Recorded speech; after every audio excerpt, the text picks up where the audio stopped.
Di penjara 15 tahun, istri tak pernah jenguk hingga kaget setelah keluar. Selama di penjara 15 tahun, istrinya tak pernah menjenguk, siapa sangka saat keluar pemandangan rumahnya sampai ia tak bisa berkata-kata. 15 tahun lalu, Denny harus dihukum penjara karena tidak sengaja menabrak seseorang dan dihukum 15 tahun penjara. Selama 15 tahun ini, orang tuanya tidak pernah menjenguknya, bahkan istrinya yang baru menikah setahun dengan pun tak pernah menjenguknya. Demi tahu pasti orang tuanya marah besar karena dia merusak nama keluarga. Sedangkan istrinya, dia begitu lama di penjara. Dia rasa istrinya pasti menikah lagi dengan pria lain, itu yang ada di pikiran Denny. Hari itu Denny berdiri di depan penjara sangat lama, baru akhirnya mengangkat tas ranselnya melangkah lagi ke tempat yang sangat dia kenal namun juga asing. Dia pulang ke rumahnya. Namun siapa sangka ternyata di dalamnya bukan keluarganya. Menurut penghuni rumah, dia membeli rumah itu 14 tahun yang lalu. Rumahnya sudah dijual, Denny hanya bisa merenung di depan pintu rumah itu sangat lama. Kemana perginya kedua orang tuanya, kemana dia harus mencarinya. Saat itulah ia teringat rumah tua milik orang tuanya di desa, ia merasa harusnya orang tuanya akan pulang ke sana. Akhirnya Denny pergi mencari teman lamanya untuk meminjam uang. Siapa sangka temannya juga sudah tidak tinggal di tempat yang sama. Karena kebingungan, akhirnya Denny hanya bisa mencari pekerjaan untuk mendapatkan uang agar bisa membeli tiket ke desa. Tapi karena dirinya baru keluar dari penjara tidak ada tempat yang memberinya pekerjaan, sampai akhirnya Denny hanya bisa menjadi buruh bangunan. Setengah bulan kemudian, dia mendapatkan gajinya dan langsung membeli selembar tiket pulang ke desanya. Waktu turun dari bus, ia melihat ke sekitar. Ini adalah rumah lama yang tak pernah dia datangi selama lebih dari 15 tahun. Dia kemudian perlahan melangkah sampai ke depan rumahnya namun ia tidak berani masuk, akhirnya dia hanya diam depan rumah, sampai ada seorang remaja yang memperhatikan dia kemudian bertanya siapa dia. Denny kaget, kemudian dia melihat anak remaja itu. Usianya mungkin 14 tahun. Dia menggendong tas sekolah. Setelah terdiam sejenak, dia bertanya apakah rumah ini adalah rumah Bapak Sudin, ayah Denny?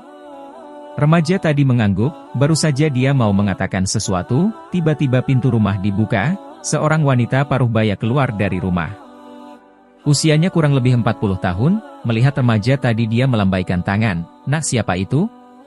"Mama sudah bilang berapa kali jangan banyak bicara sama orang asing." Denny langsung mengenal suaranya, dia berputar, ternyata istrinya berdiri di sana. Istri Denny, Lani, sudah tidak muda seperti dulu, bahkan dari wajahnya dia kelihatan kusam dan kelelahan, rambutnya bahkan sudah beruban. Denny tidak bisa menahan dirinya, dia langsung berteriak. "Lani?" Lani memandang Denny sekian lama. Baru melangkah keluar menggenggam tangannya tanpa sepatah kata pun, dia menangis. Remaja laki-laki tadi sama sekali tidak mengerti apa yang terjadi. Di sanalah Denny bertemu istrinya, bahkan baru tahu kalau anak remaja itu adalah putranya. Ibu Denny terbaring di atas ranjang. Sudah tidak bisa melakukan apa-apa. Hidup ibunya kini bergantung pada istri Denny, Lani. Lani yang merawat anak dan ibunya selama ini, sedangkan ayah Denny meninggal dunia tidak lama setelah Denny masuk penjara karena kecelakaan. Ternyata, 15 tahun ini banyak sekali kejadian yang tidak ia ketahui. Ibunya pingsan waktu tahu Denny masuk penjara, dia koma dan tidak bisa sadar lagi, kini dia menjadi manusia yang tak bisa sadarkan diri. Demi merawat sang ibu, Lani menjual rumah mereka dan kembali ke desa. Sambil merawat ibu mertua, Lani yang sedang hamil besar harus bekerja sendiri. Mengetahui kehamilannya siapa sangka ayah mertuanya meninggal, sedangkan ibu mertuanya masih dirawat di rumah sakit. Dia tidak punya waktu untuk menjenguk Denny. Dia sibuk merawat ibu mertuanya sampai pindah ke desa. 15 tahun berlalu, Lani bahkan merasa bersalah karena tidak pernah menjenguk Denny. Sejak saat itulah, setiap harinya, Denny selalu bekerja keras demi istri, ibu dan putranya. Kini seberapa lelah pun, dia merasa amat bahagia. Dia memiliki seorang istri luar biasa yang mengorbankan masa mudanya demi keluarganya. Anaknya hanya melihat dari samping, bahkan tak sanggup memanggilnya papa, namun Denny tidak patah semangat, dia selalu membina hubungan secara perlahan dengan putranya. Saat itulah pertama kalinya putranya memanggilnya papa, itu merupakan hadiah yang sangat besar bagi Denny. Denny merasa hidupnya sekarang sangatlah bahagia, segala yang ia dapatkan sekarang, itu adalah pengorbanan sang istri.